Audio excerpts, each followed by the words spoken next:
শীতকালে এত সবজি পাওয়া যায় না, এই জন্য আমার শীতকাল খুবই প্রিয়। তো আজকে একটা উচ্ছিষ্ট জিনিস দিয়ে দারুণ একটা রেসিপি বানিয়ে ফেললাম। সবটা কিন্তু উচ্ছিষ্ট না, একটা দামি জিনিসও আছে, সেটা হলো ইলিশ মাছের মাথা। হ্যাঁ, প্রথমে ইলিশ মাছের মাথাটা কড়কড়ে করে ভেজে তুলে নিলাম, তারপর ওই তেলে ফোড়নে দিলাম আমি কালো জিরে আর শুকনো লঙ্কা, তারপর সেদ্ধ করে রাখা আলু ভালো করে ভেজে আদা বাটা আর হলুদ দিয়ে ভালো করে কষে নিলাম। তারপর ওই যে উচ্ছিষ্টগুলো বা মটরশুঁটির খোসা, শিম আর হচ্ছে তার সাথে ফুলকপির যে ডাঁটি হয়, পাতার যে ডাঁটি, সেই ডাঁটি, আর তার সাথে ছিল বিটের যে গোড়ায় যে ডাঁটিটা থাকে সেই ডাঁটি, সব কিছু একদম ভালো করে সিদ্ধ করে এর মধ্যে দিয়ে দিয়েছি। এবার নুন দিয়ে ভালো করে সব কিছু মশলা দিয়ে কষিয়ে একটু হলুদ গুঁড়ো আর একটু লঙ্কার গুঁড়ো দিলাম। বেশ ঝাল, নুন, মিষ্টি সব কিছু কিন্তু সমানভাবে হওয়া চাই।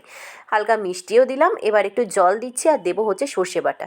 ব্যাস, এবার সর্ষে বাটাটা একটু ভালো করে মাখিয়ে একটুখানি ফুটিয়ে কষিয়ে শুকনো শুকনো করে নামিয়ে নিলাম। গরম ভাতে দুর্দান্ত লাগলো।